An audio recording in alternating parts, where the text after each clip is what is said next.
Today is April 4th, and I'm Judy Baker, book marketing mentor, and this is another episode of Author Spotlight. And today I have Vicki Dello Joio with me, and she is a master at energy and presentation. And she has shown that 45 years as a Qigong practitioner, and we will explain what Qigong is for those of you who don't know. She's a master teacher, and she demonstrates how joy is a life force. I totally am on board with this. It's a fuel we can draw from, and it allows us to embrace life's complexities while expanding our capacity to achieve our potential. Vicki has a Taoist philosophy. She presents a worldview that there are 9 laws, principles, and practices to reflect on 3 realms: heaven, which is inspiration; human, which is intention; and earth, manifestation. I have been in a class with Vicki, and I will tell you, she is a brilliant person at bringing stories into the mix, and how you can use your energy, even if you're shy, to project your message and connect with people. And welcome, Vicki. And I want to know 2 things about you right off the bat. What would you say is your most energetic part of your day? I'm going to throw you on that one, but so that you said 2 things. So I'll do 2 things. Yeah, first, I'm going to start with that. Okay, so first of all, I just want to say thank you so much, Judy. I feel so honored to be on your Author Spotlight. I think the work that you're doing to bring authors forward is so important and so incredibly inspiring. So I just wanted to acknowledge that and say thank you. I would say that the most energetic part of my day is when I have a sense that I hit that place in the zone. It can happen at different times of the day, but you know that those moments of grace where you just have the sense that you're on your course, you're doing what you want to do. I remember that I had this sense of what success was a few years ago. I'm a performer as well as a Qigong teacher, and I work a lot with business people and entrepreneurs on how to deliver their message well. But in this case, I was doing my solo show in New York City, which is where I grew up. So I was going back to my hometown. I'm in California, going back to my hometown to perform. And we'd had a great run. It was sold out all the time. We were getting standing ovations every night. And my sense of success was when one evening I was going to the theater. I was staying at a place in Brooklyn, and it was in the place I was performing was in the Village in Manhattan. So I was taking this long subway ride. I had this long subway ride ahead of me. As I was walking to the subway stop, it was summertime, and it had just done a little bit of very light rain. And there's that smell that comes up from concrete that I think of as specifically a New York smell. Mm-hmm. So I was walking. I knew it was going to be a great show because they had all been great shows. I knew it was going to, I didn't have to worry about money or anything else. It was just me walking to the subway to go perform. That was probably one of the most energetic points in my life, because it was really that sense of success meant being on the path to where I want to go. It wasn't so much about, oh, I'm so glad. I mean, it was great to have standing ovations. It's not like I'm trying to pretend that it didn't matter, but it wasn't actually the highlight for me. The highlight for me was that sense of I am on the path that I need to be on right now. It's very different times of day. I like that. Well, the second thing with that question, because you and I both know what Qigong is, but there are people who have never experienced, don't know what it is. And I want you to explain how you got into that and why it's so important. There's a long story and a short story. I'll try to keep it fairly condensed. First of all, Qigong is coming from China. It's a martial healing art, kind of goes back and forth between both. Qigong is actually an umbrella word. It's a word that I think of like dance. So you could say, well, I take dance classes. Well, is it Alvin Ailey style? Is it ballet? Is it tap? Is it modern? Is it what is it? So Qigong has medical Qigong underneath it. So that's for healing and based on Chinese medicine, both classical and traditional Chinese medicine. It's got a martial art, which is Tai Chi and other forms, which are more robust. And then it has a spiritual side. It probably has many others as well. There's over 6,000 exercises that get called Qigong. And the word actually Wow. came into being. Some people say the 40s, some people say the 50s. But it was a word that they came up with in China to describe pretty much any of these energy practice or Qi practice systems that incorporate movement, whether that's internal movement or external actually moving, meditation and intention, bringing to a focus to your thoughts and how you move energy with your intention. Oh, did you want to ask something or say something? No, I do want to know how you got into it, because, you and I are both born in the United States and, wandering around. And so how in the world did you find out about Qigong? Well, my first intro to Qigong was through Tai Chi Chuan. And I was 16, I think, 17. I was in a summer program at a theater school, and they had brought in a Tai Chi teacher who was an old man who was teaching this form. And I'd never heard of Tai Chi Chuan at that point. He was what do I want to say about him? His big claim to fame was that he was probably in his 70s. I thought that was really old at the time. His wife had just had a newborn. So this was supposed to be a big sign of virility in his, macho or what, not macho, but, the sense of being really strong. And for me, as a young lesbian, that meant nothing. I had no interest in becoming that. But when I started actually doing the movements, it really just felt like coming home. I don't know what else to say about it. It just felt so familiar. So that was my first introduction to Qigong, or to Tai Chi Chuan. Later on, I started doing more intense fighting forms, martial arts, like particularly one called Kajikembo, which was created to help people defend themselves on the street. It was created in Hawaii by 5 different martial arts masters around street fighting. I started doing that because I had this sense that I needed to be able to defend myself. I had been attacked on the street earlier. I realized I wanted to learn something where I could take myself, to another level of self-protection. So I began doing that. This story can go on for a bit, but basically, while I was doing it, there was a point in my life where I was breaking up with my partner. She and I were training at the same school, and for some reason, our teacher thought it would be great to have us spar with each other. So we were hitting and punching and kicking each other at school. Then at home, we were screaming and yelling, and it's not a pretty time in my life. But what I realized is that one day I was walking home from the BART, which is our subway system here. As I was walking, there was a guy that came around the corner. You know how sometimes you can see somebody and you can know this is something I need to, antennae go out. The energy's a little funky. His energy was like that. He came up to me. He reached out to grab me. As he did, I had this sense of growing through my spine. I lengthened the back of my neck. I had space between my vertebrae. It was just instinctive. I didn't know what I was doing. His hand literally bounced off of contact. It was like, boom, it bounced off, like without even touching me, about 6 inches from my body. He walked away looking at his hand and looking at me and looking at his hand and trying to figure it out. So I knew he hadn't missed. There was something there. When I got home, I had a message from a colleague and friend who became my Qigong teacher. She said, I think you need to start learning these internal arts again, go back to that. So I began studying Qigong and found out that the name for this was something that is called Wei Qi, which has to do with your externalized energy.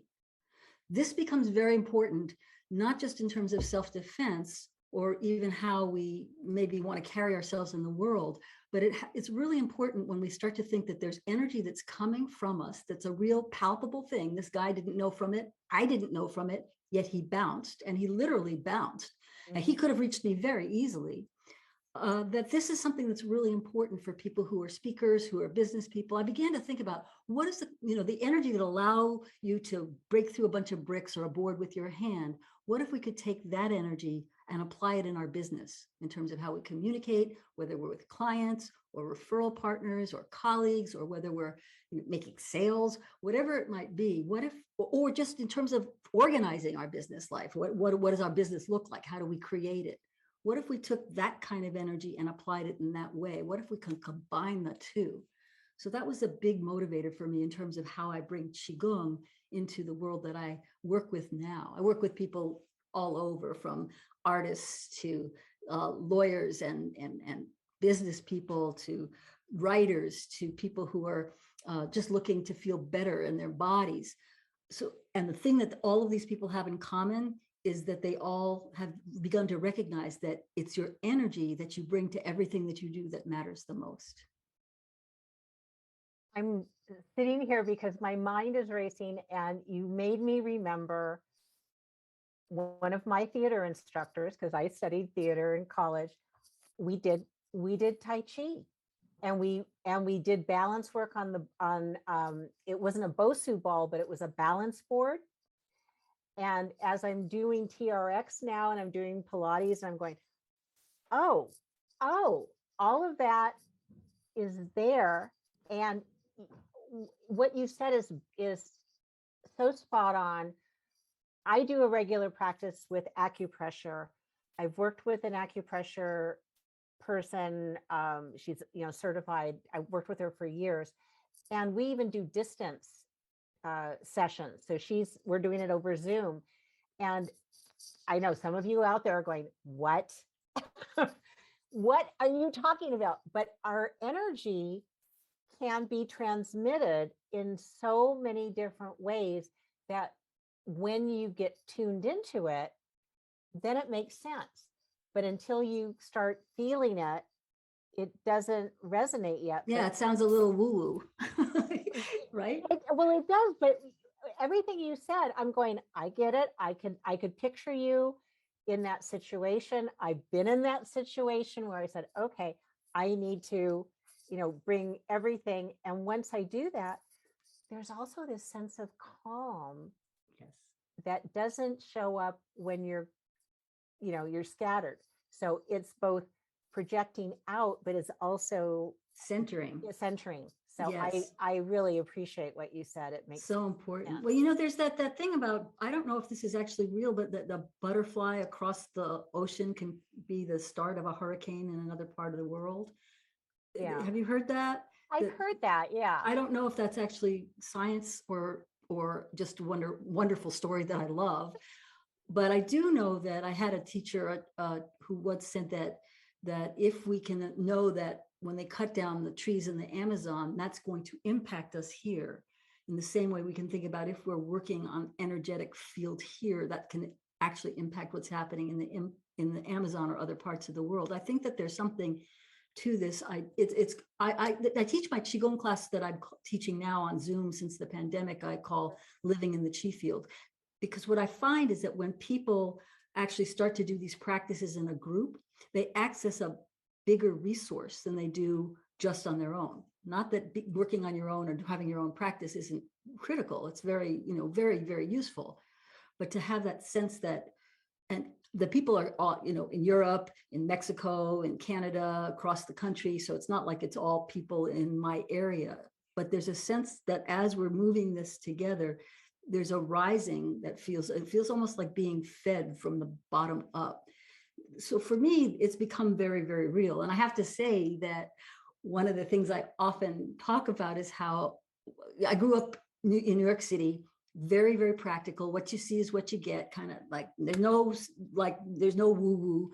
My clients call me a renegade woo coach because I have this practical side, and then I'm also love tapping into this other piece. So I grew up thinking that was all there was.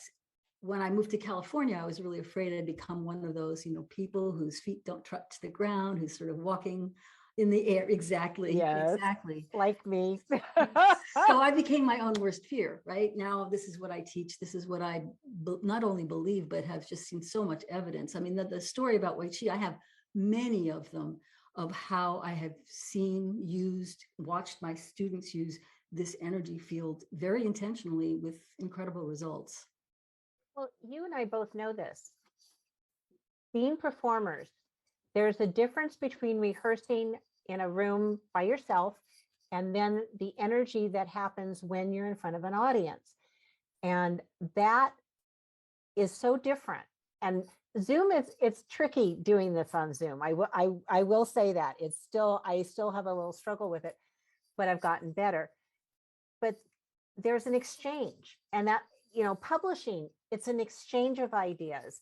Performing is an exchange of ideas and energy. And that's the beauty. And what you were talking about, this group energy that happens. I mean, now scientists are finding, we used to think only mushrooms were connected and had, miles and miles and miles. Now they know that trees are connected. And everything you said about, do we influence our environment? We do.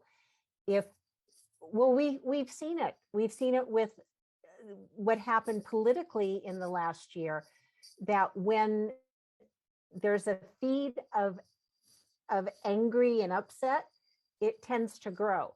If instead we're having a conversation going, we don't want to be on that side of the conversation. We want to be on the side of, maybe I don't agree with you, but I'm curious. I want to know who you are and what's going on. Then there can be a real conversation rather than just people throwing things at each other. So I love I that, totally Judy, because support that. it really makes me think of how deep listening is one piece of important reciprocity, right? You say something, I take it in and I hear it. There's a reciprocity just in my receiving it. Then I respond, or in however I do. If you're receiving it, then we start to create this loop, right, of reciprocity. It's like an infinity sign. It goes back and forth between us, or between you and your audience, or you and your readers.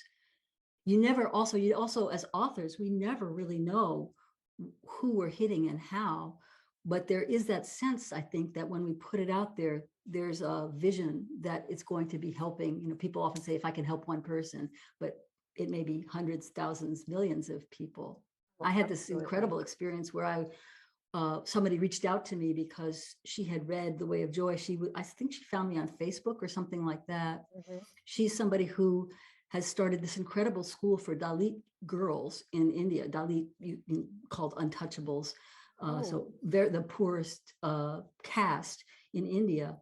And she started a leadership program for these girls. And she was using the Way of Joy book as kind of a structure to be able to help these young people empower themselves and be able to move into a whole other level. So I had no idea until the book had been published for a couple of years when she reached out to me. So of course I donated a lot of stuff so that to continue that important work. But we don't know as authors who it's going to reach. I had no idea. I almost disowned my book after I wrote it because I felt, oh, it's got a fair amount of complexity. It's not a simple type of book. It's something that's got a lot of different layers: storytelling, memoir, as well as practices, as well as theory, as well as this structure that I've created that I call the Way of Joy, the 9 ways to access joy as a fuel in your life instead of a goal. So it's amazing. I think there's something so brave, those of us who write and put it out there. It's such a brave thing to do, and the influence can be incalculable. Well, I mean, you're bringing up a good point. Now, the Way of Joy is, I mean, the title really comes out of your belief system. Is that correct? Yes, partly. Here's this confession. I was right before I came up with this as a name for the work. I've been doing the work at that point for probably about 30 years or something. I I realized that my name means victory of joy, Victoria Dello Joio. So I thought, well, what would that be like if what does victory in joy mean? How can I think about that? So part of it was just trying to live up to the legacy of the name that I was born with. Oh, it, I'm sitting here just being speechless because I think about how some of us don't really know what our names mean. And I know people who, renamed themselves and all kinds of things. But if you go back to the roots of that's just so perfect for you. Absolutely. Thank you. It's a perfect name for you. Thank you. When you undertook the process of writing your book, what spurred you to do that? Because you and I both know, and so do all of you watching, it's a lot of work to write a book. Oh, it was the most work I've ever done in my life. It's one of those kind of never again things. Although I have got a new one kind of cooking up. Yeah. That's a little bit maybe more of a workbook that would go with this.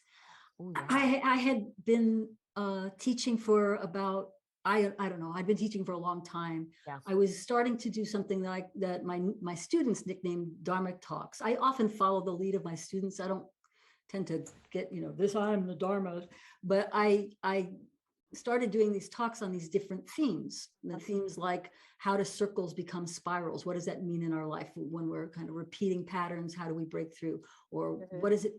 What are boundaries? What do boundaries look like? How do boundaries dissolve barriers? What is that?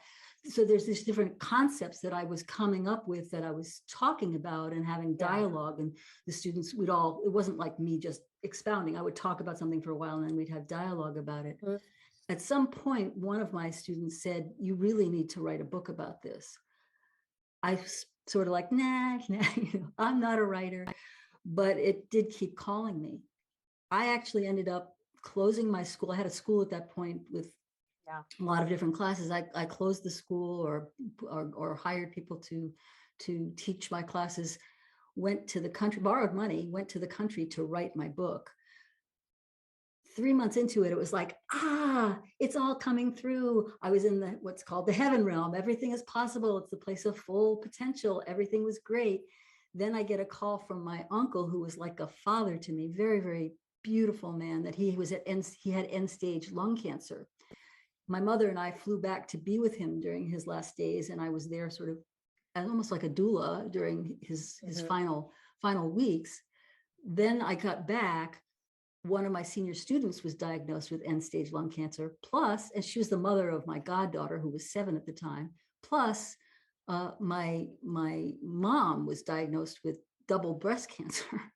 So there was this moment where it was really like, I had another friend say, Vicki, I'm so frustrated for you. You borrowed this money, you went to the country to go write your book. Now all of these things are calling for your attention. You're needing to do all these things. I realized I didn't feel victimized at all. I felt like this was a chance to kitchen test these theories. If I had the audacity to say we can use joy as a fuel in every choice we make, even in the face of challenges, what does that mean? Not only if I'm suffering, but if the people that I love are suffering, what does joy look like then? So it really felt like I had to put my theories to the test before I could really come out and really own this is a system that worked for me, and it hopefully will work for other people. That makes perfect sense. And I can just echo the fact that I had people who did energy work when I was diagnosed with cancer. And because they had positive visions of what was going to happen, and because I had a belief of a good outcome, my experience was very different than many of the other women I've met along the way who also had ovarian cancer. They suffered. I wasn't really suffering. I mean, things were not normal, but certainly knowing that there are ways to draw on energy outside as well as inside is so different of an approach than just saying, oh, I'm the patient and here, help me, and whatever you do is going to be okay. That's not enough. It really isn't enough. And I hear what you're saying too, being called to write the book and then, oh, here, let's see what it really looks like in the real world. If you'd like to share anything about what happened as you were being called on, I'd love to hear that. What do you mean by what happened? Well, here you were dealing with your family with cancer. You were dealing with a friend with cancer. How did you showing up help in that situation, and what really transpired? How, how was it different, do you think, than had you not had this information? I wasn't ever at a place where I was thrown, or that I was, I wouldn't, maybe thrown's not the right word, where I felt victimized. I guess that's the main thing. It kept me out of victim mode. Now, I want to say there are times when we are victimized, where things happen and we are treated unjustly and unfairly. But there's a victim mindset that can get locked in, and that's, I think, part of my practice helped me come back to the present. So not only those things that I listed happened, but then my wife's father died, then my own father died. So I was with my dad as he died. In fact, I was with my mom as she died too, although she died much later than the breast cancer diagnosis. Yeah. There's a process, I think, that had to do with just how do I align? How do I stay really grounded and present? So even if I'm seeing somebody suffer, how do I have empathy, compassion, show up for them, but not absorb it into my own body, but more let it move through? So when the pandemic happened or something like that, one of the things I was focusing on was people were having all these different types of reaction, from anger to grief to despair to depression. To know that all of those emotions, as your guest Joy Selden knows so well, all of those emotions are valid and important to feel, but we have to not hang on to any of them, not even the sense of joy or relief, but to let it move through us as water. So the point is to stay aligned, to recognize that these emotions and these different challenges, circumstances are going to come, to continue to do the practice of staying centered, staying aligned between heaven, which has to do with vision, which has to do with clarity, which has to do with inspiration, and earth, which has to do with being really grounded, being really present, being able to access what resources are there for us, so that we can then extend from the heart, right? Energy comes from above, down, and up from below. Then energy comes out from the heart. This is going a little bit into the woo side of it, but that this is that Wei Qi energy that when I lengthen my spine instinctively, I went into a place that I think of as I am, as opposed to you can't, as opposed to I'm going to control this. It was more I am here and I'm just allowing this energy to emanate out. Yeah. And discovered that it was palpable, that it wasn't just an inner experience, but it was actually something that was felt by somebody else who would not have necessarily been open to it. Wow. I think the conversation here, you're really opening people's eyes up to what is possible, and that things are available if we pay attention. There's energy available to help us. There's energy available to protect us, and being able to open up to let energy in. That's also very, very key. But I think what you also described is it's being a conduit. You were a conduit when you were writing. You're a conduit when you are performing and when you're helping other people. And that is, as a business owner, that's what I'm here to do too. I'm here to facilitate. I'm not here to tell you, oh, you must do this, this, and this. I'm here to work with you and to help you bring out the best in you. And you are doing that with your performance, with your book, with, when you speak in front of other people. And I just love that. Oh, thank you so much, Judy. I love how you put that. Beautiful. Well, you are very welcome. Well, I'm curious, when you were writing your book, did you do any research and to look to see if there were any other books that were like yours? I'm trying to think in my head if I can think of any, but did you find anything that was like your book? No, I know that was something you asked me to think about ahead of time. Yeah. There really isn't any book that's like my book, in the sense that what I've done is taken my understanding of Taoist principles, or some Taoist, not all of them, but some Taoist principles, my understanding of what these practices have taught me. When I was very young, I used to ask a Tai Chi teacher, what does this movement mean? And what does this movement mean? And what does that mean? And they would say, when you're very old, you'll understand. So maybe I'm very old now, but I started to have a sense that these forms were speaking to me, that they were coming through me. Like you said, being a conduit. I love how you put that. I guess that what I would say is that there are things that are related. Like, for example, there's a book called Taking the War Out of Our Words, The Art of Powerful Non-Defensive Communication. That was written by a sister friend, somebody who is a very close person to my heart. I've studied with her system of communication for years.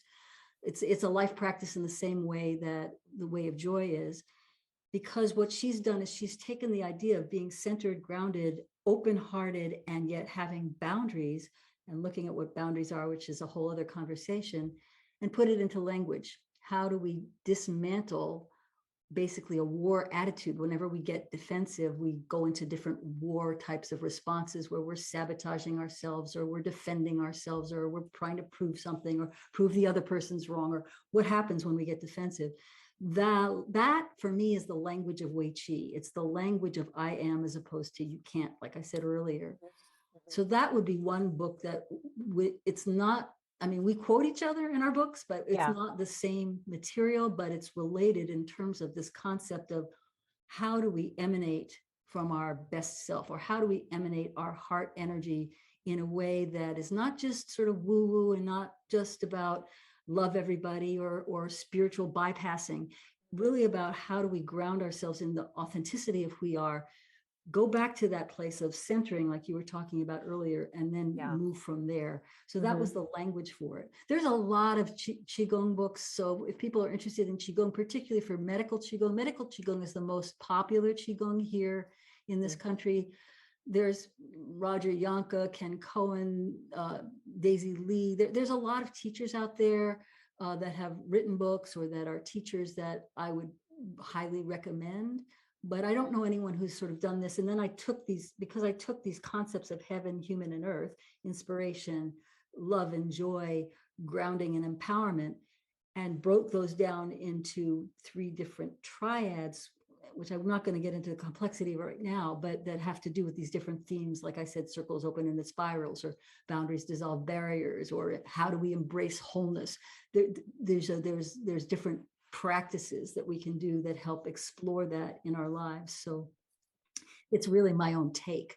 That's why there isn't anything like it. It's my own personal contribution, my offering to the large, vast, very forgiving system that is Tao. Because I also had to ask myself, as a white woman, what does it mean for me as a white European woman to be doing these Chinese practices? Because I don't want to be appropriating anything. So I've studied with a lot of traditional masters, but I really feel like it's very important. As a Western woman, I can only understand what I understand through my filters, and to own that it's my filter.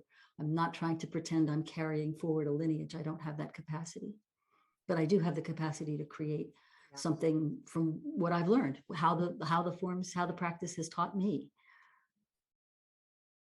I would appreciate it if you would share one tip. I'm going to ask you something a little differently. One tip: when authors go to talk about their book, and I've had this experience too, I can read other people's words, I can perform other people's words, and you get me up there to perform my words, and it's like, oh, I'd rather be under the bus. And it's really interesting, because I can do workshops, not a problem, but you get me to try to read, and it's like, oh, what would you share with us that could help make it easier and more enjoyable? I love that question, because it's so important, right? When we're wanting to share this life commitment that we've done, that by pouring something into a book, it's really important how we convey it so that people get to receive it, the gift that you're offering. There's a few different things. I tend to go to the body first, just because I tend to be very kinesthetic and I'm body based. So this is where I would use some Qigong principles or concepts. The first one that I would do, especially if somebody is preparing to go onto a stage, they're about to do their first reading. It's so big. I remember the reading from my book, and there was so many, there was, a few hundred people there. It was so intimidating. So I did these practices myself, which has, first of all, to lengthen your spine.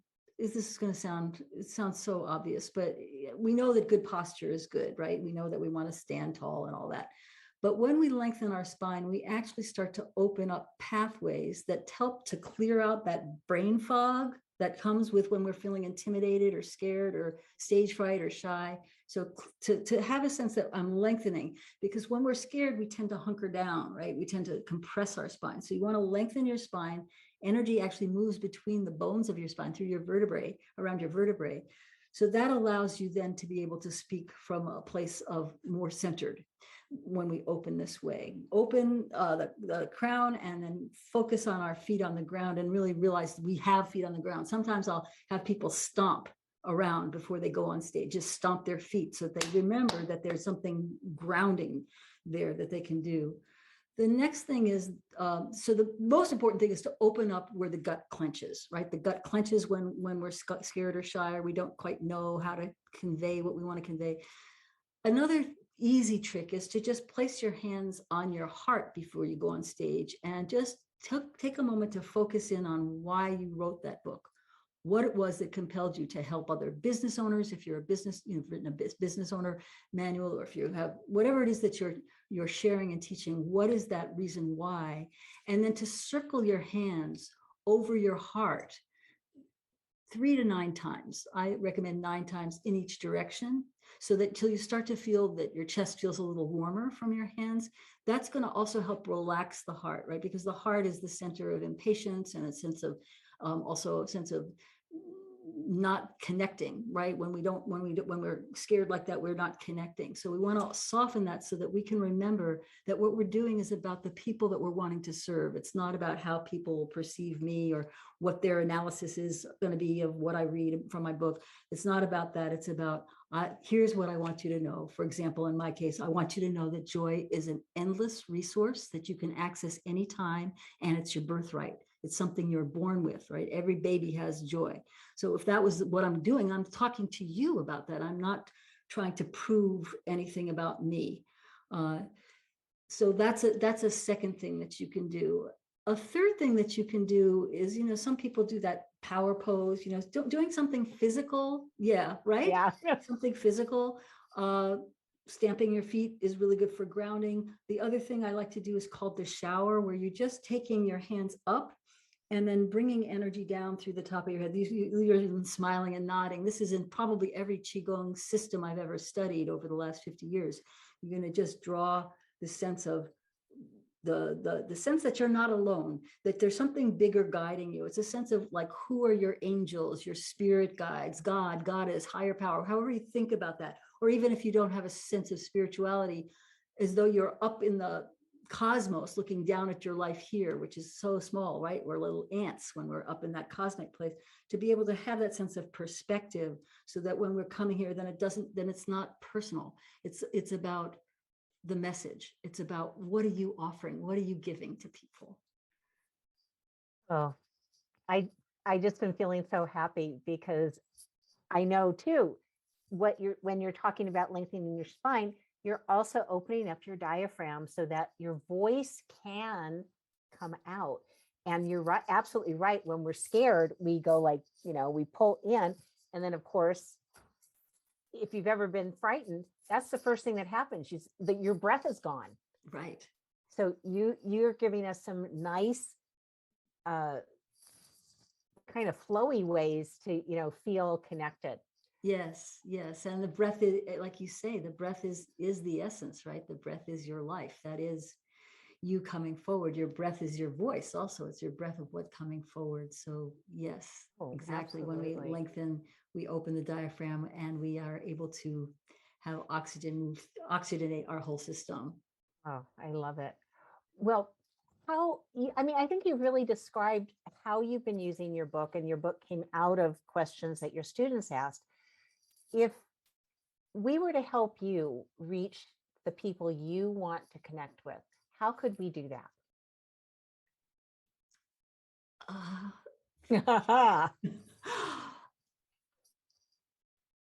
Check out my website, probably. If you're interested in for yourself around one of the things I sometimes do is just a free energy read. I can look at people and I can pretty quickly assess where they're stuck and where there's flow. And the stuckness is actually super important, right? Stagnation is the core problem, both in Western and Eastern medicine, for any disease, whether or mental, emotional, spiritual, physical, is stagnation, right? That's what we were talking about with fear.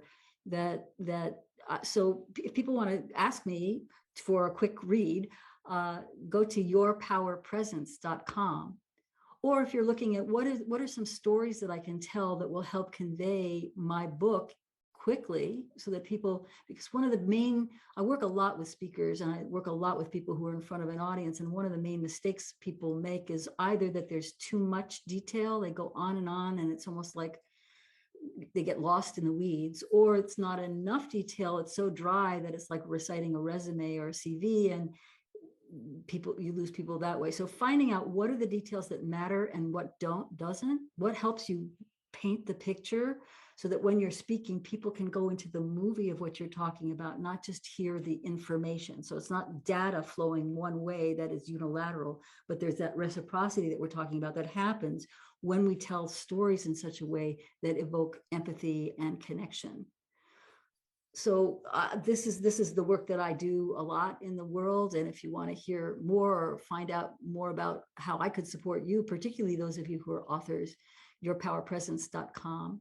You can also check out my Facebook page.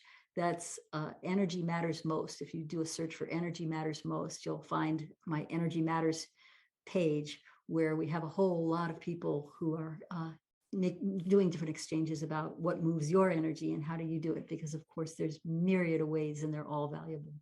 Well, absolutely. Is there anything I haven't asked or that you haven't shared yet that you would like to share with the audience? That I just really appreciate this conversation, because I think this conversation is a way in which energy just has flowed, right? We didn't necessarily know what territory we were going to. I didn't know what stories I would tell. That sense of ease, being able to be centered, I want that for all of you, everybody, whether you're on podcasts or on YouTube channels, or you're in front of a live audience or a small audience in your living room, which can sometimes be the most challenging. I want for you to have that sense of access to that joy as a fuel, so that you can convey what you need to convey with passion, presence, and power.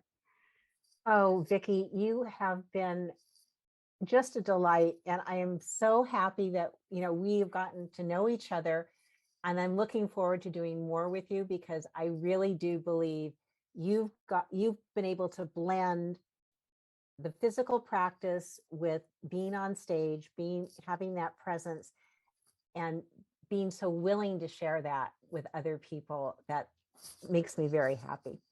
So I will be sure to have your links in the notes.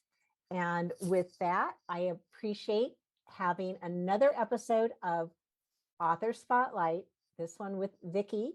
And if you'd like to check out more of them, come to bookmarketingmentor.com. And with that, this is Judy Baker, Book Marketing Mentor, signing off. Thank you. Thank you.